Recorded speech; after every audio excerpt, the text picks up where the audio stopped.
On this episode of Narcissist Apocalypse, we talk with a survivor named Aubrey.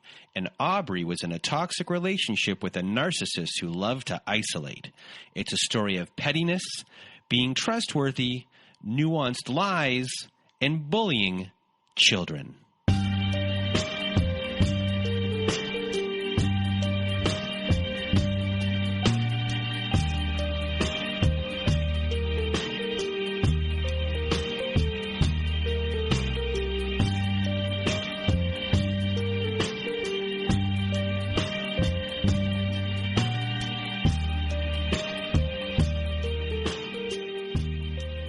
Welcome to Narcissist Apocalypse, a podcast that gives a voice to survivors of toxic relationships. I am Brandon Chadwick, but my friends call me Chad, and thanks for tuning into this episode. So what is a narcissist, you may ask? Well, for the purposes of this podcast, we refer to a narcissist as anyone who has displayed a pattern of behavior that shows a limited capacity to appreciate others' perspectives. It is that simple. And now, before we get to our episode with Aubrey, I just want to first thank everyone in the Narcissist Apocalypse community for listening to the show and sharing your thoughts by email, Instagram, Twitter, and Facebook. Also, a reminder, if you have not left us a review on whatever podcast service you use, Spotify, Apple, Google, Stitcher, CastBox, etc., please leave us a 5-star written review, as it helps out the show a lot when it comes to rankings.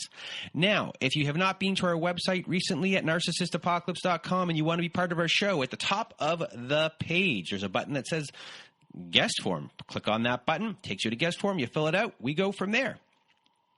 However, there's another way to be on our show. At narcissistapocalypse.com, there's a floating button on the side of the page. That's for our letters to our Narcissist compilation episode. If you want to read a letter and be on our show, you click on that send voicemail button.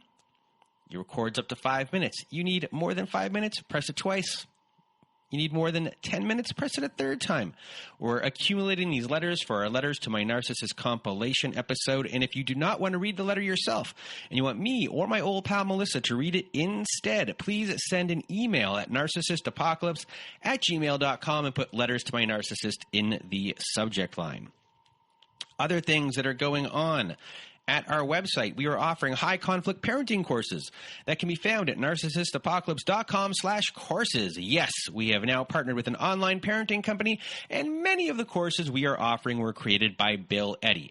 And if you listened to our episode last year with a divorce lawyer named Helen, you'll know that Bill Eddy is an expert in dealing with these individuals in court, and now he's helped create many parenting courses to help you through divorce and to help support your children too. These courses are the most widely recognized courses by family courts across the country. So if you want to support the show and are looking for guidance, please do go to narcissistapocalypse.com/courses. And what else do we got here on our list here today?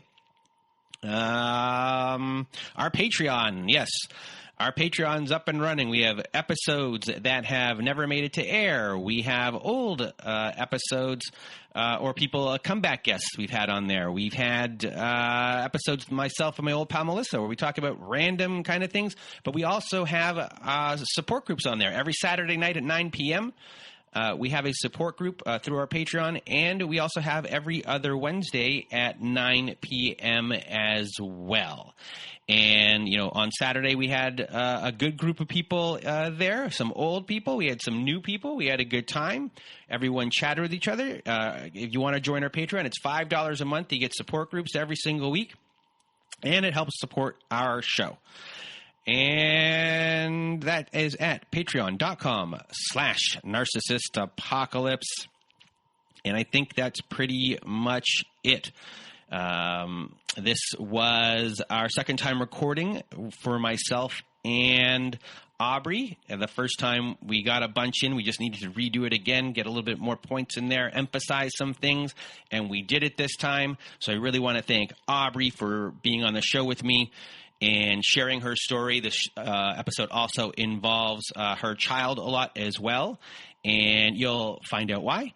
And that's it, everyone. I'm going to get it out of my way and your way. I am rambling. Here is my episode, my conversation, my interview with Aubrey. Welcome to Narcissist Apocalypse, everyone. With me today, I have Aubrey. How are you? I'm good. Well, I just want to thank you for being on the show with me today. We're about to tell your story. It's a relationship story, but the story also involves a discussion of your son because he had to go through bullying from your ex as well. And most of the bullying was done in a way where you didn't know it was going on. And it's an interesting part of your story and your experience with your son and this relationship as well. So thank you very much for being here with me today, and I'm just going to get out of my way and your way, Aubrey. The floor is now yours. Okay. So before talking about my ex, just to give some background on me, I grew up in a big family. There's 5 of us in my family, and I'm the middle child, and I was my mom had been married before with the top 3 siblings, and then so I was my mom and my dad's first child together. And I was never a problem. I think I was probably the easiest kid in the family. And it was just I never really when I look at all of us collectively and think about growing up, it's I think I definitely had it good. And I was a valedictorian, I never got in trouble, so I was just very trustworthy with everything too. So after high school, I had gone to college for a couple of years, but then it wasn't really working out because when you get to college, people don't make sure that you're doing things, and so you can kind of just miss school and fail. And so it was well, clearly I shouldn't be doing this. I'm just wasting money. And so I had decided to join the military at that time because I didn't really know what I wanted to do. I kept switching my majors, and I was well, I'll just do this for a little while, and then and I'll either love it and stay in, or I'll get out after I'm done. So I was in the military for 5 years, and I had gotten married while I was in, and I had my son at that point. And then I only did my 5 years. I was definitely ready to get out. And I moved back to where I had started college to finish my degree. And then my older sister and I at this time were pretty close friends, and she had moved back to the Northeast. And so when I decided to go to grad school, I wanted to look for schools that could put me closer to her because we just really enjoyed being around each other so much. So when I did move back, though, for grad school, that was the same year that my ex-husband and I had divorced. And that one was really, it was very amicable. We were still friends afterward. It was really just we were 2 different people that really probably should have never been married. We did not have much in common at all besides, I guess, our son and maybe shopping. He did like to shop. So that it was a fine divorce. There wasn't really a problem there. But I did have custody. And so I moved back to the Northeast, and my ex-husband had moved to California.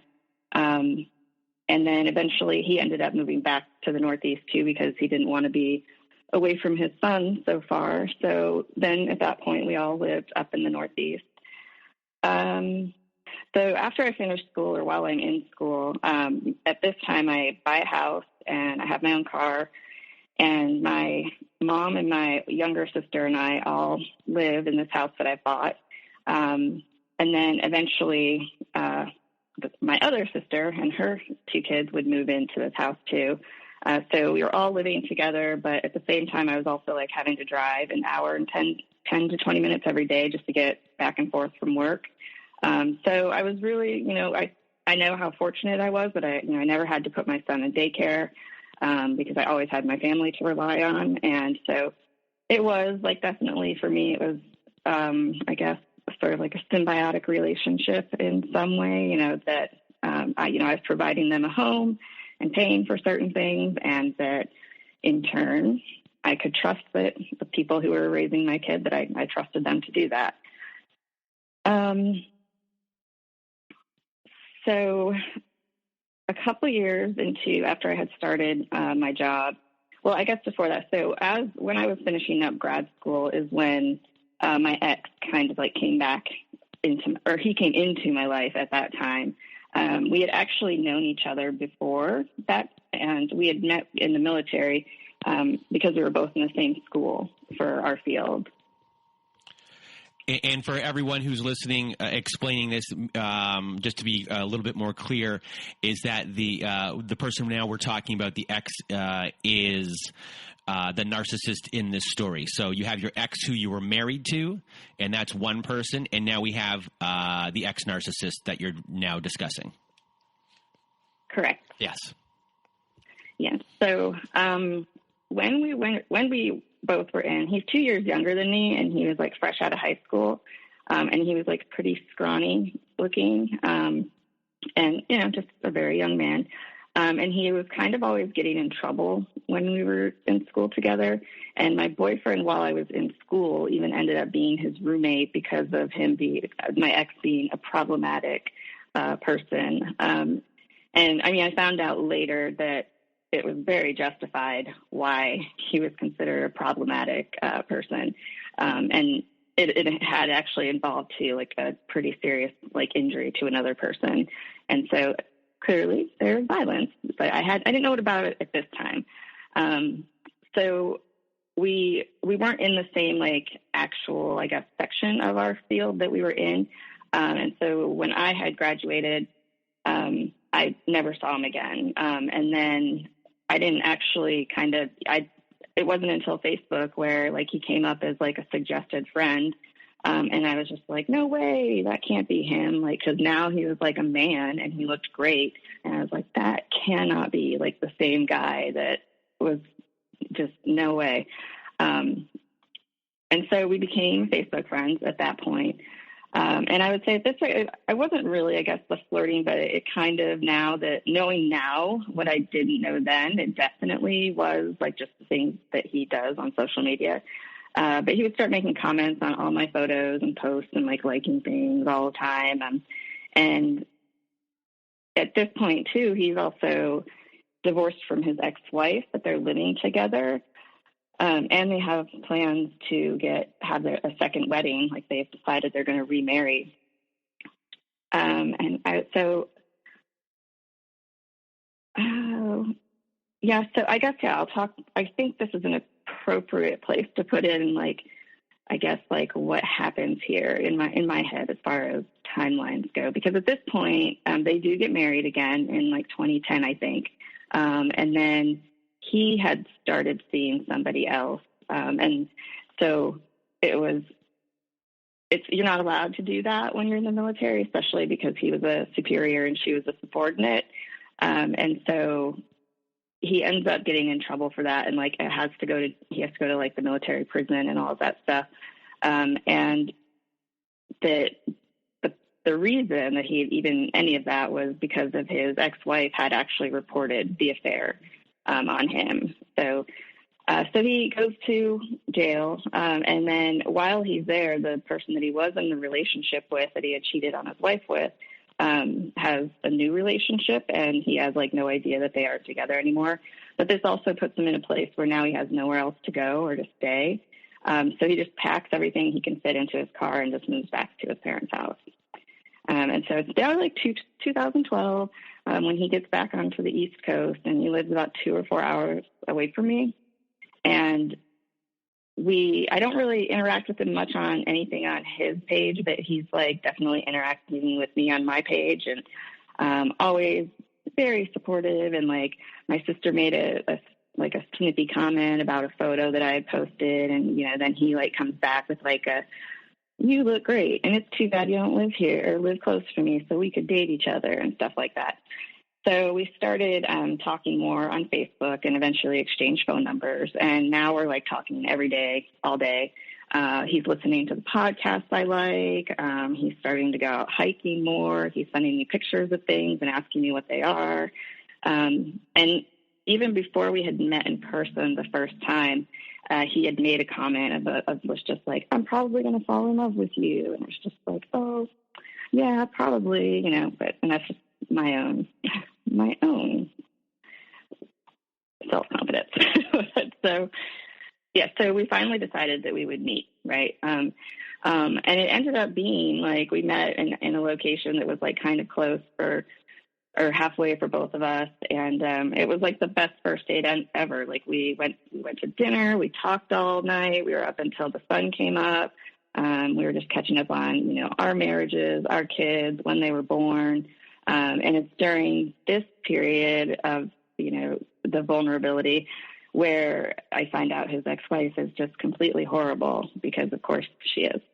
And it's when he was overseas, he's like a total victim. He was overseas, and that she cheats on him because she wasn't getting enough attention. And so of course, when he comes back, it's like, well, forget that. We're over. That's the first divorce. And then even like for remarrying, and like the way he explains, like she won't let him talk to the kids. She makes them into a monster. She's doing like all these horrible things. Like she's totally trying to turn them against him so that they don't want to ever talk to him again. Yeah. And their first marriage was similar to me and my husband too. Like they just did like a justice of the peace type of thing. And he had like never told his family about it. I think it was like for a while, like that he didn't actually even tell them. They had no idea he was married. And his whole family interaction is like a thing that is it's more in my opinion, it's more of him just thinking that they owe him something all the time. Like he has a chip on his shoulder? Yeah. Yeah. 100%. Always. So you at this point have now re-met this guy after all of these years. He's gone from being a boy to a man. So in your eyes, he went from being kind of unattractive to the type of guy that you would be into. And he's playing the victim in all of these ways. Plus, he has a lot in common with you, at least the shared pain or experience of your first marriage and, getting married young and everything that goes along with that, having kids. So you have all these things that you're able to bond over. Are you hooked here, or is there more things that like officially then put the hook in you were like, okay, this guy's the guy?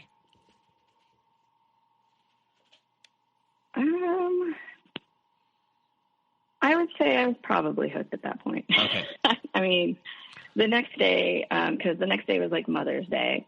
And of course there was just like, he had gone home and he had even stopped and got his mom a Mother's Day card on the way. And he was so happy and, like all of this other stuff. And it was just like, of course, just that I had the best time and just all of it, you're the best, you're so this, you're so that, you're not like anybody else I've ever been with.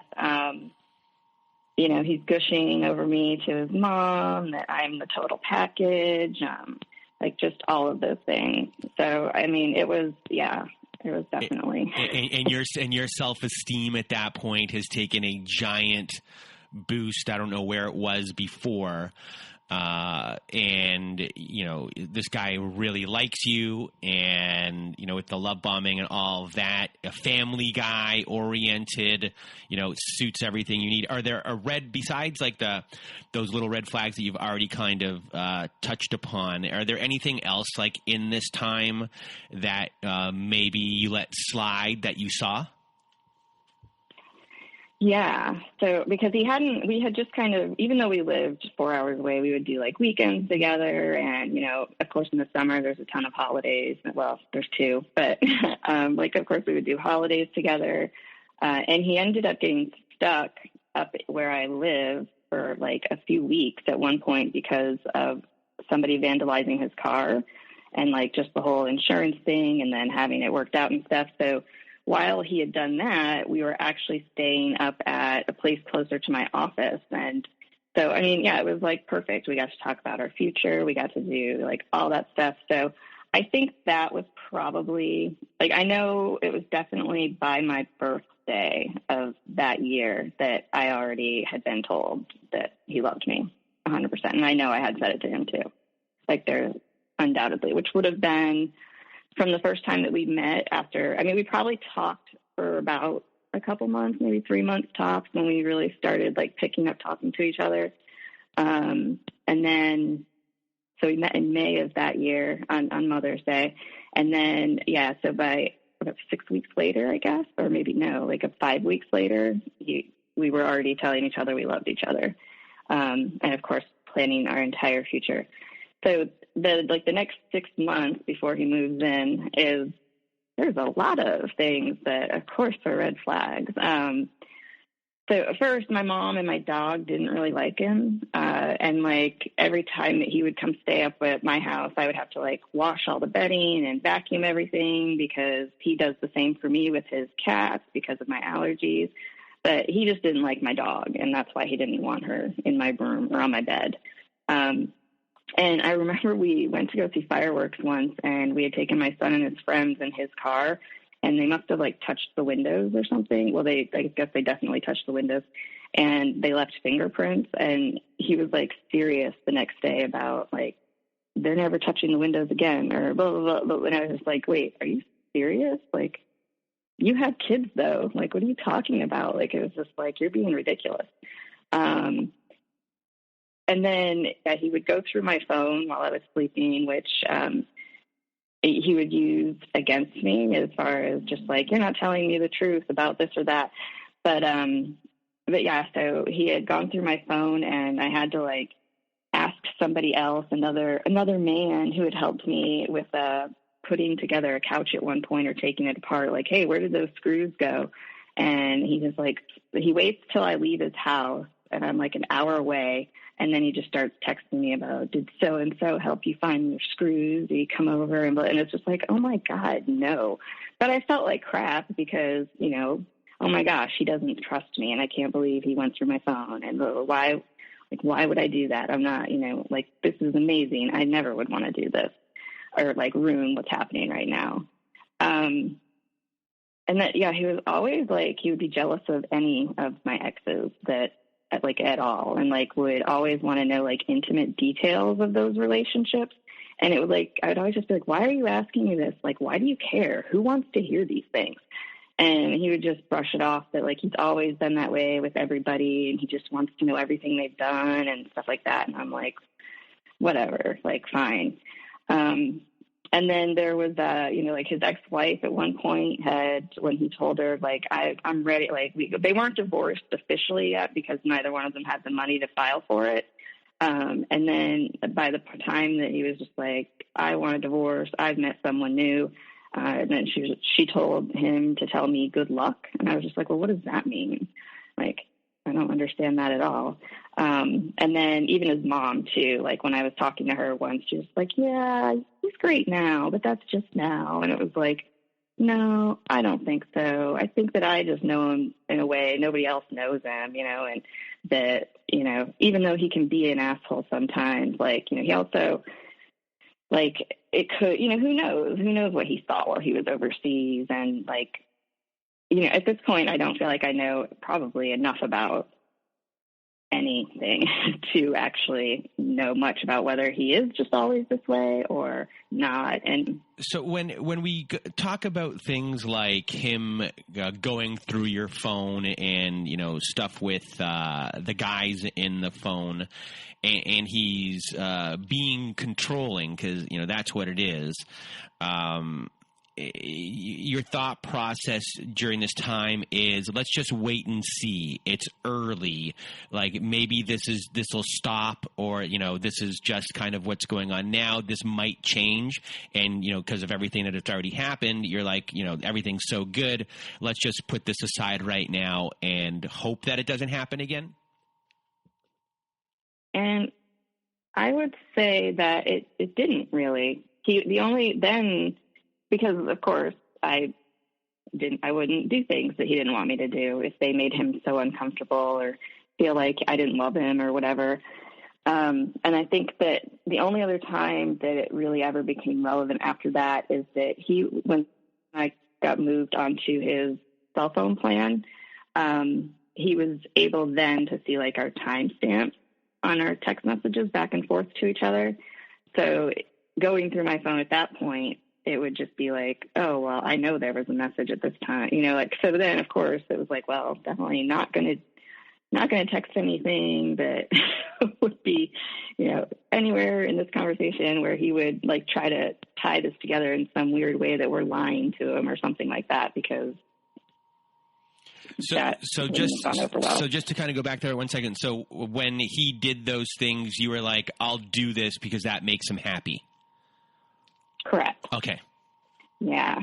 Because he also, like, the things with, like, he wanted me to take all pictures. He didn't think I should have any of the pictures of me and my exes on any of my social media accounts, because he doesn't have any of him and his exes. So I would stop doing those things, because if that bothered him, and, who cares? Like, it wasn't a big deal. Like, stop doing those things. It of course turns into a huge deal later, but, yeah, so I didn't really mind. He was also like, he didn't really have a lot of friends, and like, I was always surprised by that, because I was only in the military for 5 years. He was in for like 14 or 15 or something like that. And like, that he doesn't really have like friends, where like, I can pick up with so many people, like, no problem. And it's like, from all of these different facets of my life, like, high school, college, military, second college, like, and it just it was weird, but that was like, that to me was just sort of like, I was like, you don't really have any close friends, do you? Like, that's strange. Like, yeah, so I always thought that was weird. And at the same, though, I just felt like he had had like a rough go of things after listening to his stories of, his parents wouldn't pay for him to go to college, and that his only choice was to join the military, even though he had a scholarship for sports, but it wasn't a full scholarship. So he was going to have to, get loans, or maybe he didn't want to do loans, and that his parents had paid for his sister to go to school. And so he had a lot of resentment towards them for that, which of course then I found out that there's very good reasons why his parents were like, hell no, we are not going to pay for you to go to college. Like, his mom described him once as predictably unpredictable, but also he got into trouble a lot too. Okay. So it was like, yeah, I get why your parents were like, no, we're not investing in you. And, of course we're talking about, we'd get married one day, we should have a baby one day. He's helping like teach my son things, and just all the things that of course I wanted. And so it was great. And so the school that he was in and the program he was in, I looked up that, that my alma mater had the same thing. And I was just like, oh, and it was like the top of the country type of school for this exact program. And so it was like, oh, well, this works out. And, it's not that far, and you can come live with me and go to school there. And that way he would also be getting a bachelor's as opposed to just an associate's degree. And, it would work out. And so that was when it was decided, after he finished his fall semester of 2013, he then moved up to my house. And then so now he's moved in. and let's explain to everyone that you don't live alone. Your family lives there as well. Correct. Yeah. So I had mentioned before that it was my older sister and her two kids, my younger sister, and my mother. And then me and my son also live in the house too. So it was really crowded. And in that same time, I had also at work, I wasn't going to be like let go for so many weeks a year, and I had ended up that now I was going to be going to work more during the year. And where I work to get to my office, it was like an hour and 20 minutes or something like that.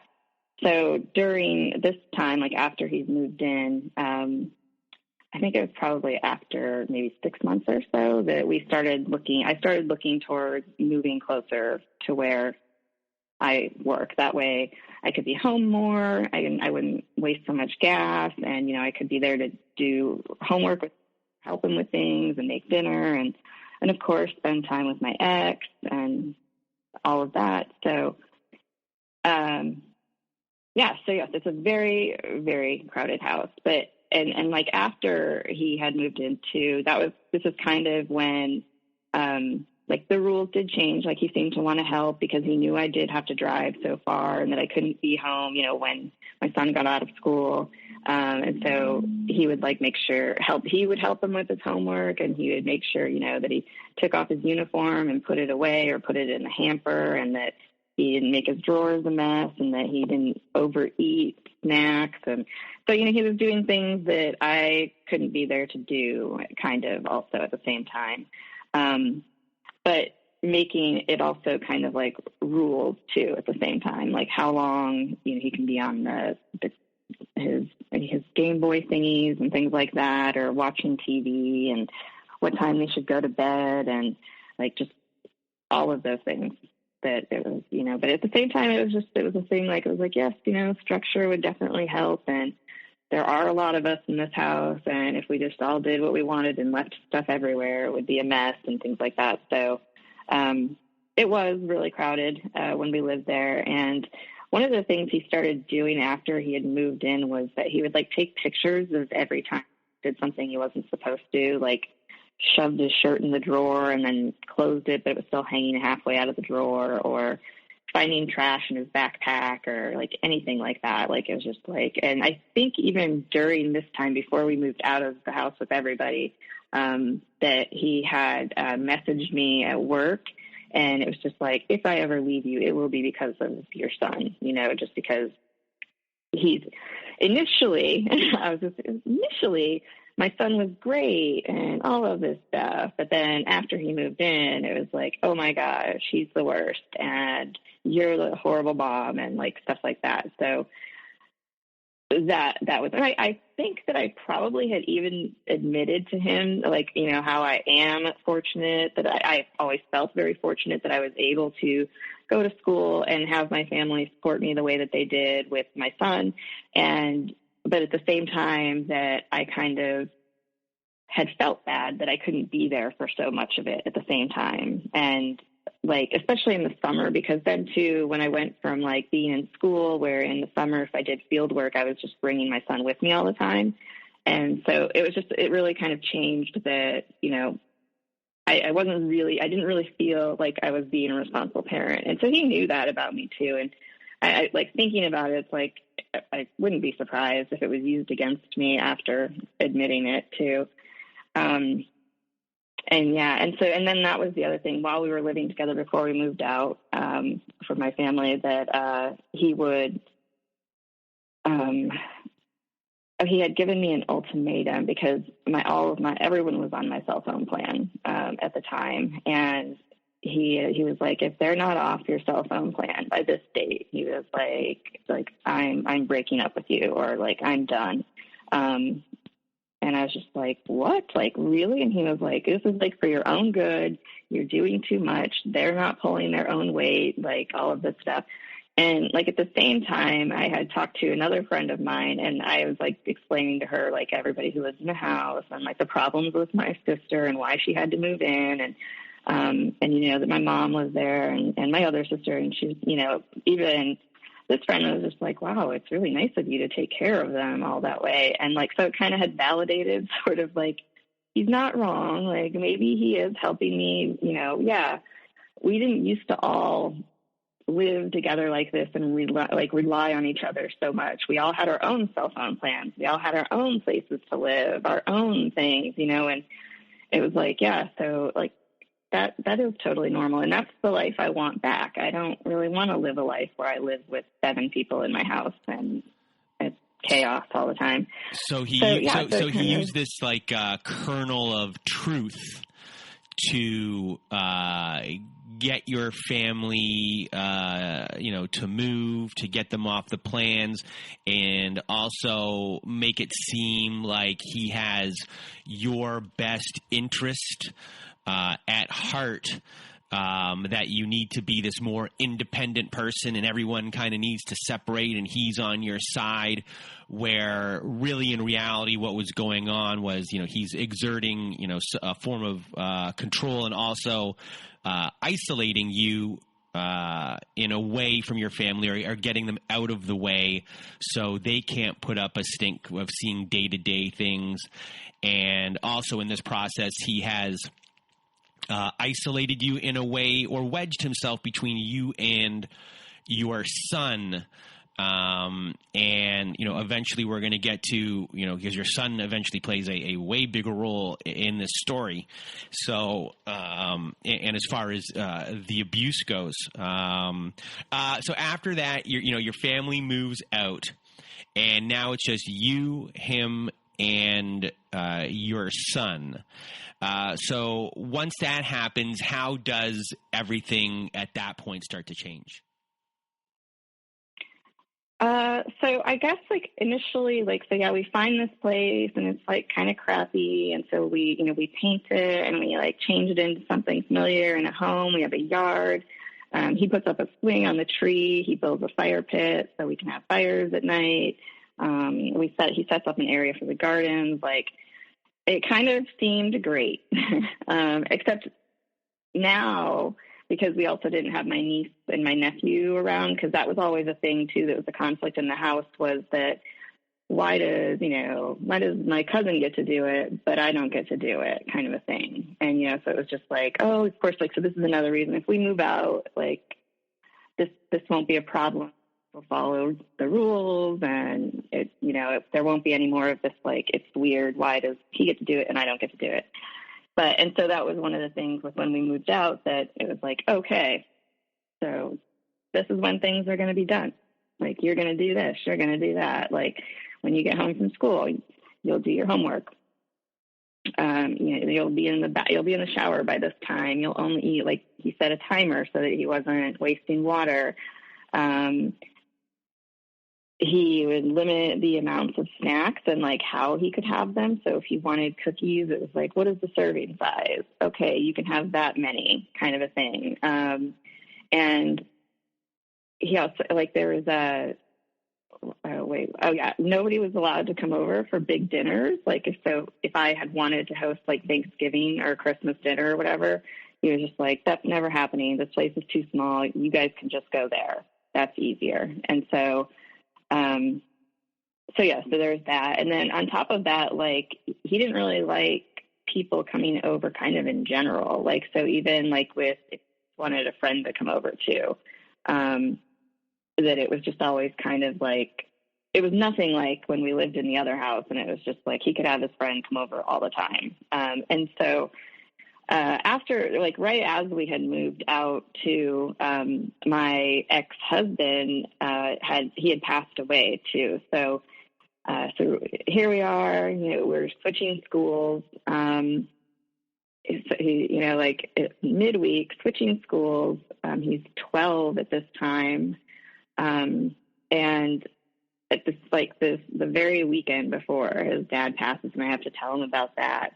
And so it was again, it was just, I felt oh, and now we're going to move out, and it's going to be great. And my ex is going to be this father figure, and, and I want a family. And that was something that he, of course, had said he wanted to. So I think that we felt that when we did this, we would now be a family, and that the only reason that we weren't that way was because, of course, we had to live with all of these other people, and that just was, too much. So that was how we had felt at that point when we did.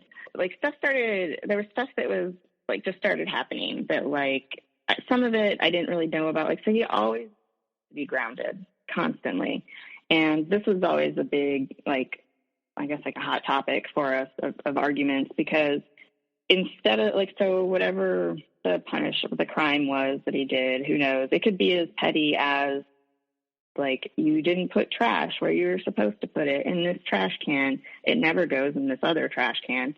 So it would be something like that, or just something stupid, or he forgot a homework assignment or something. And instead of it being just well, you're grounded, it was just the grounding would just keep stacking on top of each other. And like, it was like, oh, well, first you take away one thing, like whatever it is, you can't play video games for your hour that you're supposed to get a day for a week or something. And then it's, well, now you also can't watch TV for the rest of the week because you did something else, right? So it's just like the punishments of, just for me, I felt like was just always kind of like sort of trying to make him just be alone all the time. Like he didn't like it when we would leave to go for a hike on the weekends, and sometimes my son would come with us, and then like eventually he didn't want to really come anymore because he wasn't allowed to talk in the car. He could like listen to his, like he had like a little iPod thing that had like videos on it and stuff, so he probably saw the same however many episodes of Jimmy Neutron and SpongeBob like a million times. And he could listen to music because we agreed that nobody should ever have music taken away from them. So he wouldn't be allowed to talk. And then if we were actually on the trail hiking, he didn't want to hear nonsense about, doesn't that look like a wizard stick from blah, blah, blah, or something like that. Like that, he just kind of like wanted him to grow up always. And, so eventually he didn't really want to come hiking with us anymore. Not to mention just the whole, like every time, I used to hate that he would do this. If it was just he and I out hiking, he never would usually take off and like be gone the way that he did every time we're hiking with him too. It was just like, well, I'm out of here. Right? I'm going to leave you guys back here. And it was usually just because he thought that we would move slower and that we were talking the whole time and like all this stuff. And it was just like, oh my gosh. Right. So my son eventually was just like, he doesn't want to come anymore. And so we would go hiking by ourselves often and would usually be grounded during these times. And so I feel like I probably almost always was out of the house first. And then after I would leave the house, he would go through and grab like the TV remotes, the actual landline phone. And then, of course, like, I think we probably already had the game controllers. And so he would just make sure that he, like, didn't have access to anything at all and just lock it all in our room. And I didn't really find out about any of that for a while. And so recently... I interrupt for 1 second. Just to explain to everyone that when... Aubrey would go hiking with her now ex.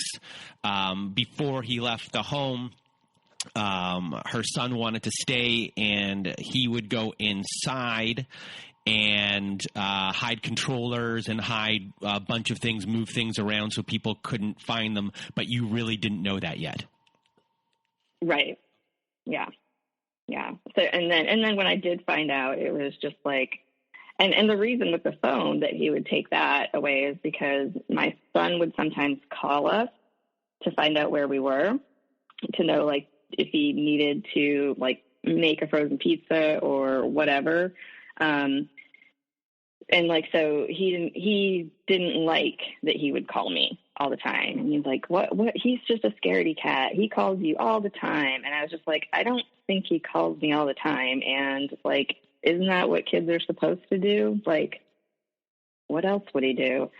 So I have a bunch of questions, and I hope you don't mind that I'm interrupting. So as far as, your son goes, I'll try and ask them all at the same time. As your son goes, is he voicing to you, like, this isn't right at all? Like, this guy is, like, doing these things to me? Like, you're not seeing these things, number one.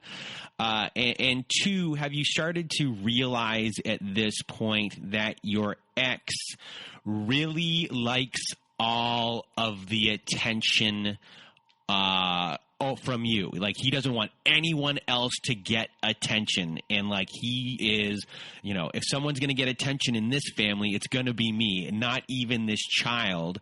And he's kind of making a way here, or he's put a wedge between your family and you. Now he's put a wedge between you and your child. And, you know, unbeknownst to you, these things kind of might be going on. So can you kind of explain like that kind of dynamic of this point of the story?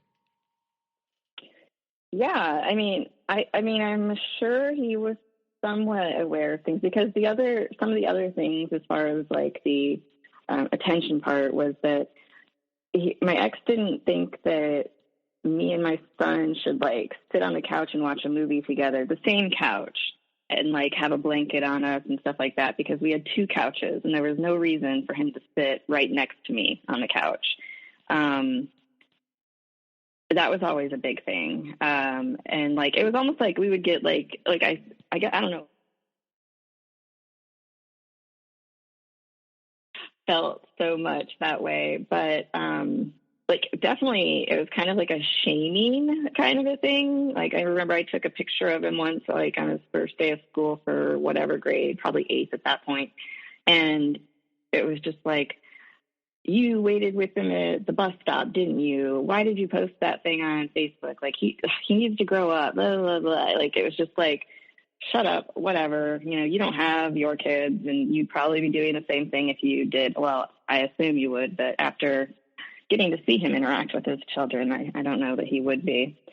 So, I mean, like, yeah, so it really, like, yeah, he did want all the attention. And he was always so petty too. Often it felt like I had two kids, with the way that my ex would, like, say I made whatever for dinner, and there were leftovers, and it was something that he knew my son would eat. It was just like 100%.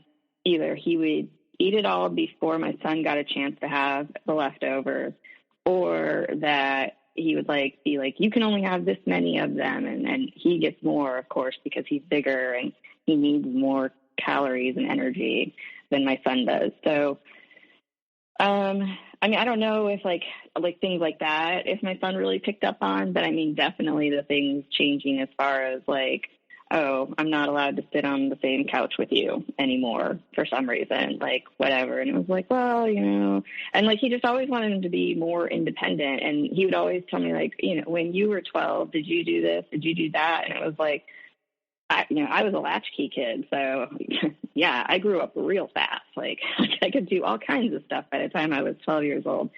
But the world changes. But like, at the same time, it was just like, you're right. And I don't like that he has to be so reliant, and I should be helping him become independent and stuff like that. And so yeah, so that was like another part of just sort of, I guess, like, yeah, putting like a wedge there, trying to have me look at him as more of like not a kid, and as, you know, I guess a young man that I shouldn't have to show affection towards at all. So, and did your son argue with you about this at all? No. Yeah. So to answer that question too, as far as like, he never told me about like, he couldn't call me because he didn't have a phone. Like when we would get back that night, or whenever we would get back, sometimes it was at night, sometimes during the day, it would just be like, yeah, no, he would never say like, oh, well, I couldn't call you because, you know, the phone's locked in your room or something like that, or it wasn't on the hook or whatever. Like, so, and because I want to say that my ex had said something to him at one point about like, you don't need to call every time we leave the house or whatever, something like that. And so he probably knew at that point that was the reason the phone was getting hidden from him. And then, of course, sometimes he would also just be grounded from using the phone, because sometimes he would use the phone and just talk to his friends the whole time, and which is normal. It's what kids do. So, yeah, so those were all the things that were going on. But, I mean, really, he didn't really tell me a lot of stuff. So one of the other things that I didn't find out I don't know when the actual event happened versus when my son finally told me, but that he used to shame him all the time for being a bedwetter and think that it wasn't normal and all of this other stuff. And I was just like, well, I've talked to his doctors and they suggest these things, and I'd rather try this than putting him on some medication or some other extreme measure. And that he, of course, and so there was, of course, rules that if he did wet the bed, he was supposed to get his bed sheets, wake up, get his bed sheets off, put on the clean set, and then have it in the hamper so that way when he got home from school the next day that he could put it in the washer and take care of it and all of that stuff. And he, at one point, and again, like I said, I don't know when this happened, but that my ex had actually grabbed my son and held him by the throat and then had him against the wall, but then put his face near like the soiled sheets like you would a dog, thinking that maybe that would be a tactic that would like make him stop, which is like definitely not the way to do it. And I don't know what he told me, but I did like immediately, I was just like, no, like you don't get to do that. Like you don't get to be this rule maker and never be like the supporting father figure type at the same time. You don't get to just be like, do whatever you want kind of thing. And, nobody should touch anybody else's kids anyway. So that was like another part of it when it was just like, yeah, that sucked. And he never did touch him again after that. And so, the bully, like the outward bully has now shown himself. Kind of before there was this secret bullying kind of going on, and now really, a physical outward bully showed up within the household at that point. Right. And then so things would be like, instead of if it couldn't be physical punishments, then it would be like, well, clean your bathroom or go do this or do that. Like, because you, like the one time I know we made him rake the leaves in the yard. And we had like these 3 huge ash trees, like when they lose their leaves, it's like all at once, it's everywhere. And he had done the leaf raking like the day before. And I think they were still in bags on the lawn. And, my ex was like, oh, well, he should have to rake all those leaves up again for lying and not doing what he's supposed to do. And when we got back home, and after my son saw that like the leaves were spread back out all over the lawn, he just like started crying and he was like, no way. Like I'm not going in there. This is ridiculous. Well, like I'm running away. I'm not going in there. And so at that point, we did go in the house and the 3 of us had like a discussion, which I feel like this is often what happened if there was a disagreement of something, or whenever, I guess mostly if I got emotional, that like, of course there was this conversation and we all just need to be more respectful and we need to communicate better. And that was kind of always where it was. It was like, we're going to do things different. Like, it's not going to be that way anymore. And that clearly the way we're doing it isn't working. And we'll do this, we'll do that kind of a thing. And everybody has a voice and stuff like that. Which, I mean, I still don't feel like that ever really happened. It always kind of came back down to like, but we say so. And so that's it. There was a time once that, and so the part of it all that was like, it was the thing that, it was always like, and I used to always say this to my ex too, is it's just like, you can't just keep doing bad. You can't just keep being like the bad attitude person always. And and it's not going to work out. Like the good times need to outweigh the bad because you're just so, because he would be really hot and cold and you never knew what you were walking into, kind of. I always felt for my son that this must have been the worst for him because he would come home from school and I wouldn't be home for like another hour and a half. And so he wouldn't know what kind of mood he was going to be in when he came home. And so it could have been, did he go through my drawers in my room and find something that he thinks I shouldn't have? Did I leave the shower curtain open too far? Did I leave toothpaste in the sink or get it on the mirror? Just like a nonstop like list of things that I can only imagine must have made him anxious every day coming home from school, especially if my ex was home at the time. And one time I had to leave for 3 days for a training. And this was the first and only time that I ended up leaving him alone with my ex, because the first day when I left, everything was great. They were getting along. They were watching TV together. They played video games. And then the next 2 days, my son was just like completely on his own to like get up and go to school. And the only time my ex would really interact with him was just to make sure that he was doing the things that he was supposed to be doing at different times of the day, and for the time allotted that he was allowed to do things. And then he would just spend like the rest of the night in our bedroom with the door shut. And that, you know, of course, if my son wanted anything at this point, well, now he had to go and knock on the door. But typically if the door is shut, my son doesn't want to come knock on the door because you don't know what you're going to get. You don't know if he's going to be pissed off at you when he opens the door or what's going on. So that was always, that was the last time ever that I was just like, I always made plans with other families and stuff like that. I was like, never again. I was like, I can't believe this. Like, it was kind of like a real, and we had talks about it too at this time, because like, so we had been together probably like 2 years at this point, maybe. And like going into the third year, it was probably the worst year, but it was also like at that time, it was just like, you know, like wondering, like, you know, are you still on board for like the things we've talked about? Like, we're going to get married one day. And like, at this point, it was just like, and, you know, are you going to grad school? Have you made a decision about that yet? Like, you don't really talk about the future a lot. So it was like, you know, things were getting kind of, I guess, wishy-washy as far as that goes. And so, you know, and this was like one of the ways that he would get away with his lies, like in just being sneaky, of just saying, just like, those are my plans right now.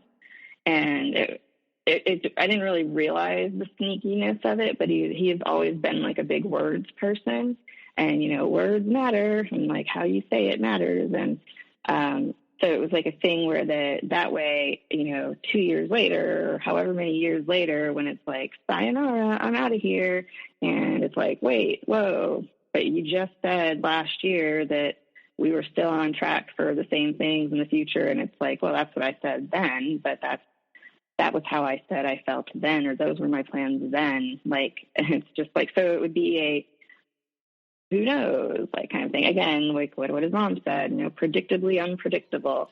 So in a way, you know, you are, you know, your son's getting, you know, the brunt of the abuse, and, you know, you're not fully aware of that, and you are being future faked in a lot of ways for this future, this plans that you've always wanted, that at the beginning of the relationship that got you hook, line, and sinker.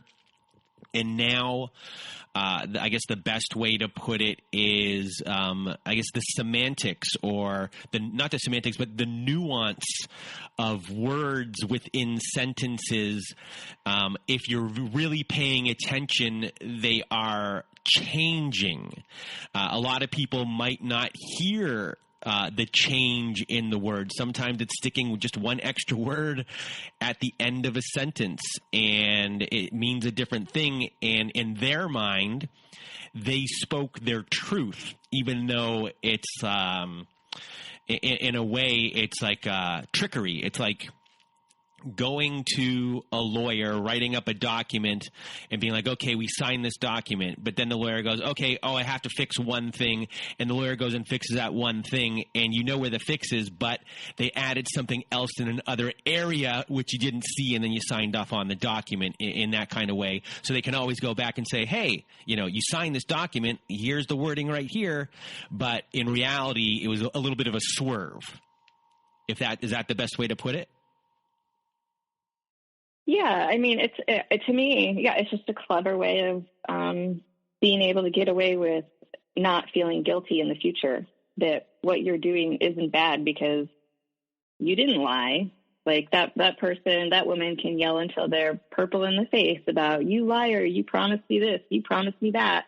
I can't believe you would do this after everything I've done for you. Like, which is probably exactly the route it would have gone if I had not been the one to get rid of him. But he can use it as a defense of, I didn't lie at all. And it's just, ugh. So did that throw you into confusion at that point? Like, how do you feel after those little things? Are you confused? Are you wondering? Are you challenging? Do you let it slide? And if you don't, like, does that cause friction, which makes things a lot worse? That had happened, I would say it's same or near, maybe kind of, I don't know. It's like now that was 5 years ago. It was sort of around the same time. So it was like the year of like 2015 into 2016. And he had gone with his parents back out to see his kids on the West Coast. And like, after he came back, like, he just wasn't, I just assumed he wasn't happy because he was sad that he wasn't around his kids anymore. And that was frustrating to him, and that his ex-wife had this new man. I can't remember if they were married at this point or not. And was going to, I don't know if she had her baby yet, but like, her life was going just fine, kind of a thing. And so I don't know, he came back from that trip, and like, I hands down, I think that was probably the worst year of the relationship. It was like mid 2015 to the end of 2016 ish.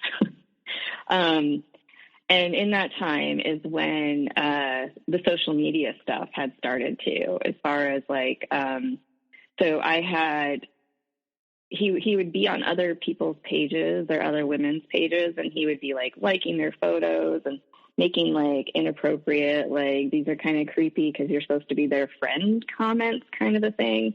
And, and when I found that, being this invested into this relationship, because the whole time that we were together, like, I was paying for the rent. So basically, instead of my family being the people who I'm supporting completely, it ended up being him and my son.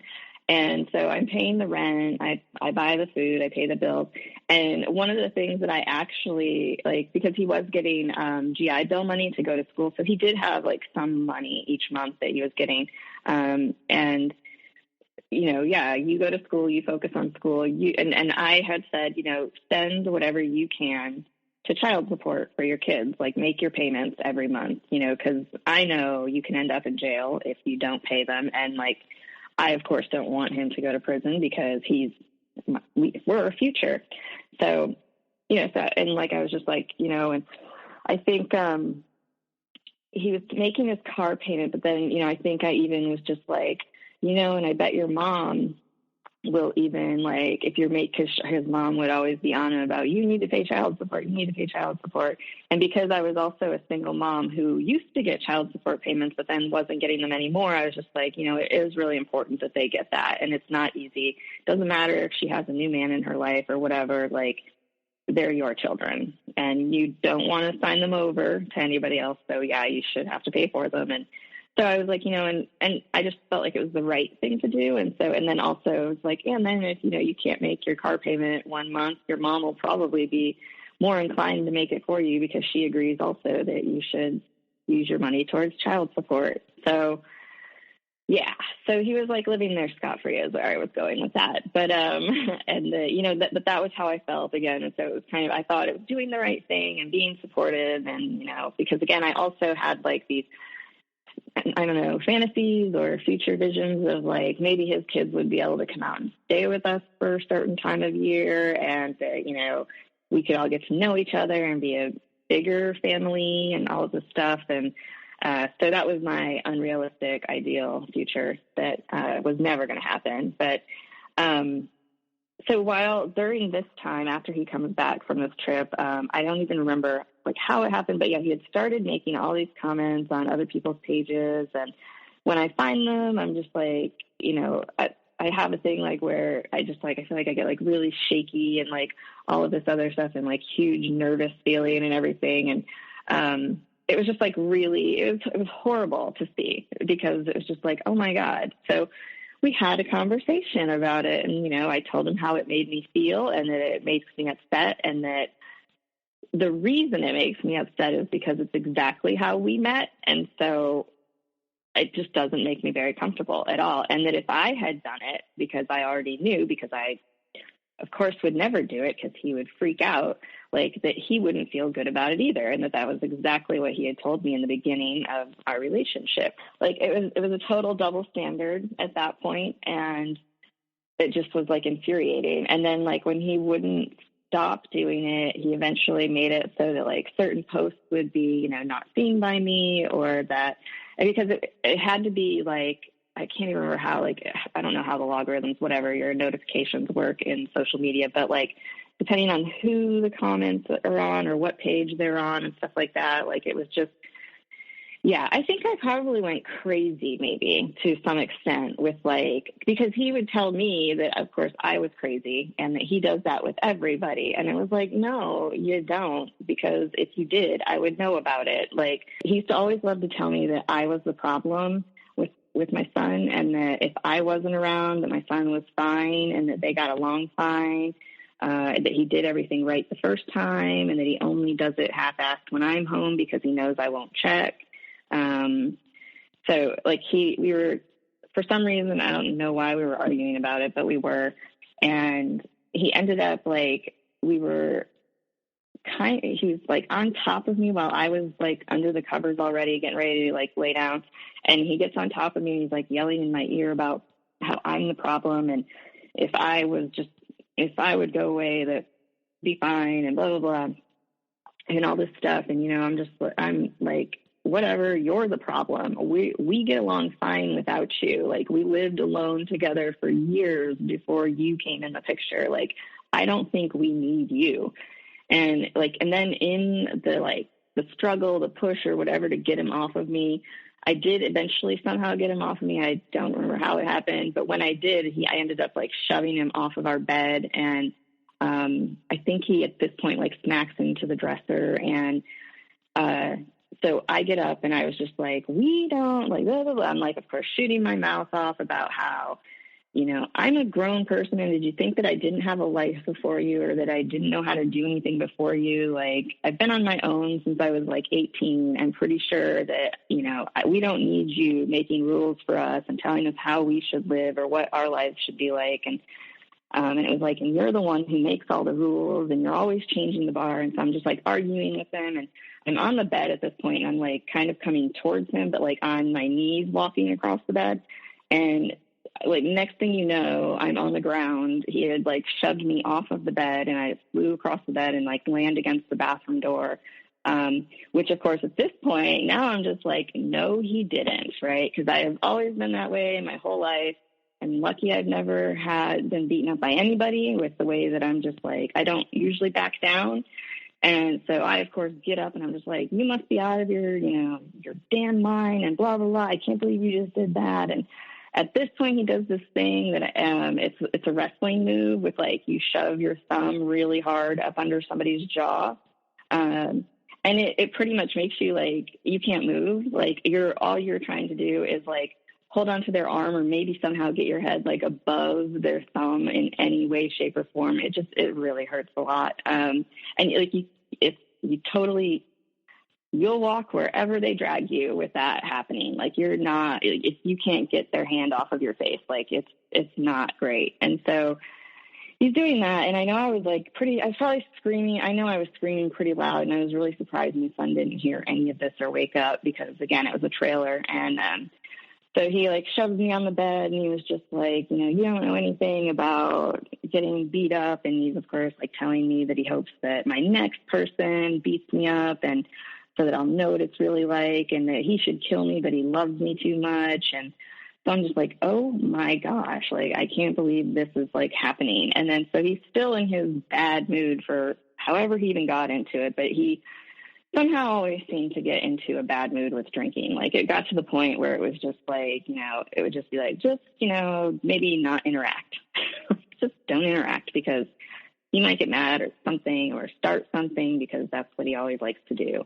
So the end had kind of come around. So we go on a camping trip where it's like a horrible time. And when we get back from that, because my son had been home all weekend alone, he, as soon as we get home, I get home later, but when I get home, like things are thrown in the sink and he's like having a huge fit about, you know, he had been in our room. He did this, he stole from him, all of this stuff. And like, I have to wash everything. And by that means me. I'm going to have to wash everything because it's all been touched and it's all filthy now. And at the same time, and this is all in front of another couple that is like at the house with us too. And so then at the same time, my son is like, no way I'm coming home. He's going to freak out. He could kill me, all of this stuff. And so what had happened was, so we had taken a walk one night during this period and I ended up getting hurt and he like didn't stop or anything and all of this stuff. And it's like comes after like just this other weekend of where he had been a complete jerk while we were camping and like hanging all over the other person's words and stuff. And, so he doesn't even notice that we get home. I'm upset with him already. And then a couple days later, he goes to the lake and he takes one of my kayaks and he takes some beer with him. And he's out all day and he gets drunk while he's out there and he like hasn't eaten food. And on his way back to the house, he crashes his car. So I get a phone call and it's like 3 or 4 hours after I've been off of work already. And he's like, oh, I just need you to come get the kayak and then we'll drive the cars back to the house. And when I get there, it's totally wrecked. There's no way this car is going to start. He is like, and he's trashed, like just trashed. And where we live, it would have like gotten the state police out there because there wouldn't have been any like local cops or whatever. And also people around here are like very nosy. And so if they see a car on the side of the road, they are going to stop and ask if you need help and find out what's going on. And are you somebody I know? So I show up and he hadn't really described the situation very well over the phone. And I had already had a few glasses of wine myself after I had been home from work all day.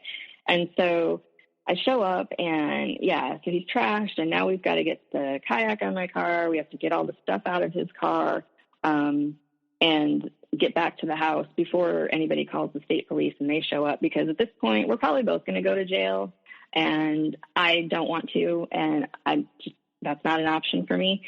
And so we get back to the house and I think I was even yelling at him, like, you know, how inconsiderate it was of him to not like be upfront with how bad it was. And a guy was even just like, you guys need to get out of here. You need to get out of here. Like, leave the car, just get out of here, you know? And so it was a nightmare. And so I don't think he really felt anything about the fact of like, we could have both gotten in a lot of freaking trouble that night. And, so his car is a total wreck, of course. And so now he doesn't have a vehicle. We take a walk this one time and then I get hurt. And then like afterwards, he's just like, what happened to your knee? And I was just like, you know what? I'm sick of this. I was like, if this had been so-and-so, you know, this never would have happened. Like, you would have been right there and all this stuff. And like, you were horrible that weekend. My son won't come home because of you, blah, blah, blah. Like, you treated your kids like shit. Like, you're not a good person. And I was like, I'm done. And so I went upstairs and I started unpacking this dresser because he had paid for it. And again, he's very petty. So like, as soon as like that happened, it was like immediate, like I was emptying my dresser drawers, getting everything off of it. Like, you know, of course he was going to take anything he paid for, with him and like, you know, and all of this stuff. And, so we separate everything. I'm now in my bedroom. Everything in the bedroom is mine. Nothing is his. And usually when we would fight like this, so he sleeps downstairs that night. But usually the next day, like, it would just be made up, kind of. It was just like, oh, she had wine or this or that, you know, whatever. She's just being that. It'll be fine. Tomorrow she's not going to be for real. Like, we've done this before. And but then the next day, I decided to stay home and work, but I had to go to my office and get my stuff. And so when I came back, he had tried to move back up into the bedroom, and he like put his water bottle on what used to be his nightstand and has his pillow back in the bed. And he's got his, like, you know, he's ready to go back to sleep or just hang out in bed or whatever. And I get there and I'm just like, what are you doing in here? Get out. There's literally nothing in here that is yours anymore. You're leaving. And his parents were on their way up to bring him a car. Since his was a total wreck, they were going to give him one of theirs. And so I had messaged his parents and I was like, you need to take your son back home with you. He's not welcome here anymore. And so that was what they did. They came up the next day. And that morning when I got back and like, I grabbed his stuff and I put it out in the hallway so that I was just like, no, you're not in here anymore. You're done. And I know he wanted to hit me. I could tell by the look on his face when I walked by him, that he was not happy with what was happening. And so, yeah, they came the next day. They got him a U-Haul. They helped him move all of his stuff out. Before they could do that, he took my son's laptop, he took the modem, he hid them in the house somewhere and wouldn't tell me where he hid them. Yeah, and that was it. Just that he was gone after that. And yeah, so that was it. I finally I felt like I had the upper hand, kind of. I had always been worried in the past that because I had like people had given me advice before as to like, just do this, tell him 30 days and then he has to get out and we'll come up and make sure that he doesn't do anything to you and that he gets out. Like some of our shared military friends were like, we'll come up and make sure that you're safe and everything and nothing happens to you. And I was just like, oh my gosh, like I was always worried that like if I embarrassed him, that he would do something to get back at me. And I mean, it's because that was his pattern. Like he had done that to people already so much. And that it was just like, this is exactly what he's going to do. He's very petty. He doesn't like to lose. He doesn't like to be wrong.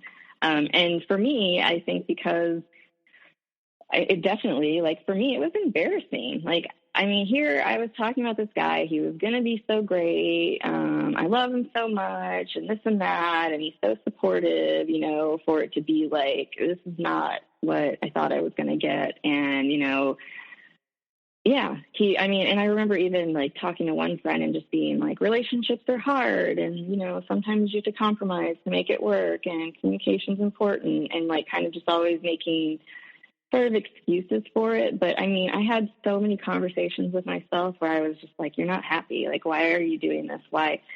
And it was just, I was just really always afraid of the repercussions of if it had gone any way that he didn't want it to go when he was ready to leave, which I kind of felt like automatically it was going to be as soon as he got his own job and he could get his own place.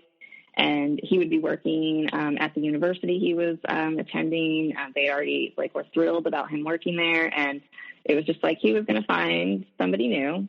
He was going to, because he, repeatedly it had been, if I ever leave you, it'll be because of Reese and how bad a mother you are. And that, sorry, I did it again. But, yeah. And, I was also concerned that my son would never come home again if he turned 18 and was able to be out of the house, and that he wouldn't be allowed to stay at the house if he came back, and that it wouldn't be his home anymore, like that kind of a thing. So that was kind of it at that point. And, I knew I had his parents. His parents also knew some of the stuff, and they saw how he was towards me. Like everybody did, the one couple that we camped with, they were like, they had conversations after the camping trips where they were like, do you think it's like that all the time? Because why does she put up with him? And it wasn't. And that was part of the thing is it was just like that. It was part of the confusing part of just why are you acting like this now? Reality at home isn't that you hate me or you don't like me. Reality at home is that we're friends and we're lovers, we're friends. We like each other, we love each other. But whenever in front of his parents or, other people, his friends, he would just act like he didn't like me. It was just so weird. It was they know you're in a relationship with me. I don't know why you're acting this way. It doesn't make any sense to me. And I would even tell him about it. And it never changed anything. He still would do it. Sometimes less days when we would be in front of people than other days. But it was just, yeah. So when it comes to your healing and then your son's healing and then your combined healing together, how are you doing individually? And how are you doing together as far as, I guess apologizing, for what happened and understanding everything that happened to him and repairing your relationship if it was frayed a little? Yeah, we actually just talked about this the other night. So I definitely don't think until because I think it's not something I think most of us know when a narcissist is doing what they're doing or why they're doing those things or how they're even tactics at all. But I was like, I don't really feel like our relationship has changed really as far as, I don't even know how I would say that. Our relationship hasn't changed much. One of the things that did change was our being affectionate towards each other, because like I said, that was a thing that was shamed because, he's a growing boy and he shouldn't be so dependent on his mom and blah, blah, blah, and all of that, so even when he was younger, before my ex moved in, we would watch movies on my bed together, or we would watch movies all day in the living room together on snowy days and stuff like that. And that was a thing that, we weren't allowed to do anymore once we lived with my ex. And, but we're starting to get that back now. So that's been nice. But I also feel like I kind of got cheated out of 5 years of, hanging out with my son too, because of him. So what I did was one of the things I didn't want to be ruined for me was music and my favorite band, because he was coming with me to concerts this entire time, even though he didn't really like the band. And so I just kind of decided to throw myself into this band's family, the online groups and all of that stuff. And I went solo for one of the tours, and then I decided to join a person I'd never met before and go to Europe for the Europe tour. And I just really threw myself into that community, and which I feel is a little bit therapeutic too, because of just all the talking and that these are people who they don't really know anything about me or anything, but at the same time, it's just, I don't know, getting to talk about it. And I know for a lot of people, I have found this, I feel like it's hard until you hear the little stories of the things that, are going on that you had no idea about, because why would I ever tell you how horrible some things can be?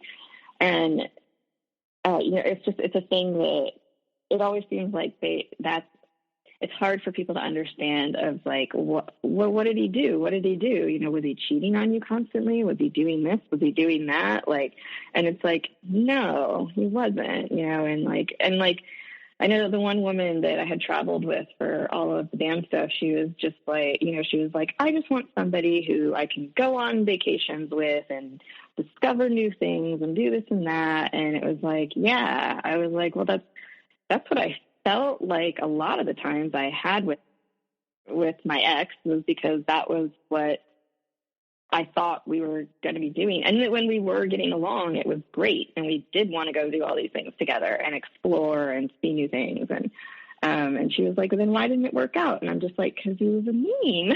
He was just it seems weird, to say to you, I was just no, he was mean. It was not fun. I explained to one of my coworkers, I was it was very liberating to not have him hovering around me constantly in the house, knowing everything I do, listening to every conversation I might have, and everything. It was really just making all the rules, picking the TV shows we're going to watch, what products are we going to buy? And it was just, yeah, it was a control in a different way. And because obviously I was the one who was in control of having electricity or running water or a place to live or whatever and stuff like that. And buying food and all of that. But maybe it was, yeah. So, I mean, it just really, it was nice. It was definitely very, very liberating when he was finally gone and you didn't have to worry. So for everyone who's listening, do you have any advice or wisdom for them who are people who are going through the exact same thing? I mean, I think the biggest thing that I think is like that it's not your fault is the first part. So I don't know. It's not our fault. I think that we're easy targets too. And I think that comes from the side of like being forgiving and, like wanting, having empathy for somebody who's like gone through this horrible thing. And like, so it was, thinking, I guess, that you could fix them kind of too was part of it. That, like, again, that's why I say like the change behaviors and doing things to just to get the happy times and not get the bad times. So, I mean, I guess I think it's great that there is a Facebook group now that people can go and write things that, of what's going on and get support. That was another thing. There's a few other podcast groups that I feel like I'm in a cult with those people too. And they're just hugely supportive people. They're not mean. And like, it's, try to find support. Well, Aubrey, I want to thank you from the bottom of my heart for being on the show today. So I know your story is going to help a lot of people. It's a story that, we haven't we have a lot of stories that are relationship stories, but, yours was a little different because it involved your son at the same time. So thank you for telling us a story that I'm sure someone else is going through the exact same thing right now, and you're going to help that person most definitely. So thank you for being here. Thank you. And for everyone else who is listening, I hope you have a good night.